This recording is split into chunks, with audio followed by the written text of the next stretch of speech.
Baik, assalamualaikum warahmatullahi wabarakatuh.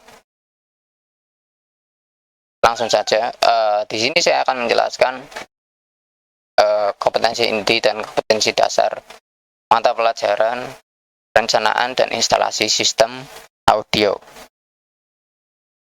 Langsung saja kita ke intinya, ke materinya maksud saya. Yang pertama, di kompetensi dasar pengetahuannya untuk bisa kelas 11 ini ada di poin 3.1, yaitu memahami gelombang suara dan sistem akustik ruang. Nah, untuk kompetensi dasar keterampilannya yang namanya mengukur gelombang suara dan dimensi sistem akustik ruang. Kemudian di 3.2 yaitu memahami psikoakustik anatomi telinga manusia. Jadi di sini nanti kita memahami telinga manusia.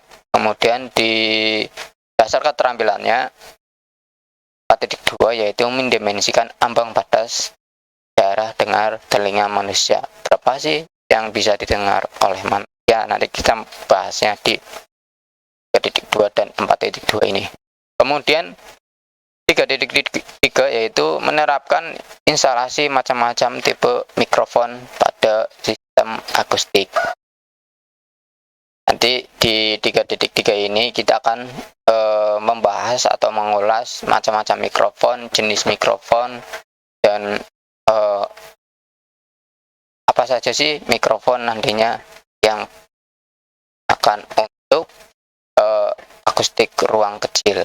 Kemudian di 4.3 ada yang namanya menguji mikrofon pada sistem akustik pada sisi dengan level sumber bunyi yang berbeda-beda.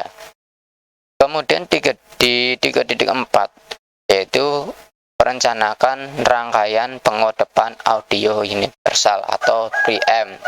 Jadi setelah kalian memahami tipe-tipe mikrofon, setelah itu nanti kalian membuat yang namanya preamp. Kemudian di 4.4 buat rangkaian pengodepan audio universal atau preamp. Di 3.5 ada yang namanya merencanakan rangkaian pengatur nada roll. Kemudian untuk kompetensi dasarnya yaitu mengukur rangkaian pengatur nada. Kalian pasti sudah tahu apa itu tone control. Nanti macam-macamnya, kemudian jenisnya kita bahas di 3.5, di KD3.5 dan 4.5. Kemudian di 3.6 merencanakan rangkaian campur besar. Di kompetensi dasar keterampilannya di 4.6 yaitu mengukur rangkaian pencampur mixer. Kemudian di 3.7 yaitu merencanakan rangkaian pengodaya audio atau power amplifier. Nah, power amplifier di sini itu kemungkinan nanti power amplifier daya kecil, bukan yang 150 watt. Atau bisa jadi nanti sesuai kondisinya. Di 4.7 yaitu membuat rangkaian penguat dayanya. Di 3.8 ada yang namanya penganalisis rangkaian pengodaya audio power ampli. Di 4.8 yaitu mengukur respon frekuensi pengodaya audio. Jadi pengukur respon frekuensi ini kita menggunakan osiloskop, tapi tidak sedetail mata pelajaran PRE. Nanti di PRE juga ada yang sama.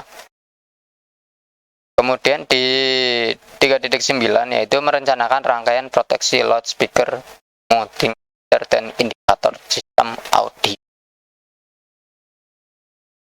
Kemudian di 4.9 ada yang namanya menguji rangkaian proteksi loudspeaker, multimeter, dan indikator sistem audio. Jadi di sini kalian itu nanti merencanakan rangkaian proteksi ya, yang untuk speaker atau yang biasa kita sebut itu crossover untuk speaker. Kemudian di 3.10 yaitu merencanakan sistem akustik ruang kecil.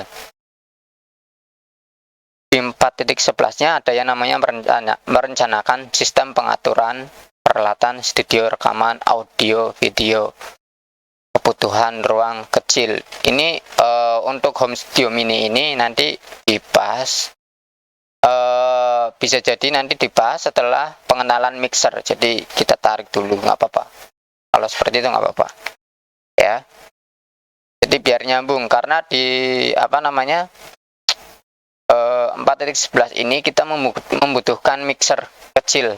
Jadi nanti jadi setelah kita memahami mixer, nanti kita langsung praktek buat home studio. Kemudian di 3.12 yaitu memahami prinsip-prinsip kerja mikrofon, kemudian mengujinya di macam-macam tipe mikrofon. Jadi di studio mini juga ini ada yang namanya kita membutuhkan mikrofon, jadi bisa nyambung, ya. Kemudian di 3.13 yaitu ada yang memahami prinsip kerja macam-macam loudspeaker. Di 4.13-nya menguji prinsip kerja macam-macam loudspeaker. Nah, di 3.14 ini yaitu memahami prinsip kerja rangkaian crossover. Nah, crossover ini crossover untuk proteksi loudspeaker. Ini akan nyambung di HD 3.9 seperti itu, ya. Jadi ini lanjutannya. Jadi di kompetensi dasar 3.9 kemudian ada lanjutannya yaitu memahami prinsip kerja rangkaian loudspeaker. Di 3.15 menerapkan macam-macam sambungan kabel interkoneksi dan membuat macam-macam sambungan kabel dan interkoneksi. Kemudian dari saya penjelasannya. Apabila ada pertanyaan silahkan tulis saja di kolom komentar atau chat langsung di WhatsApp saya. Terima kasih. Assalamualaikum warahmatullahi wabarakatuh.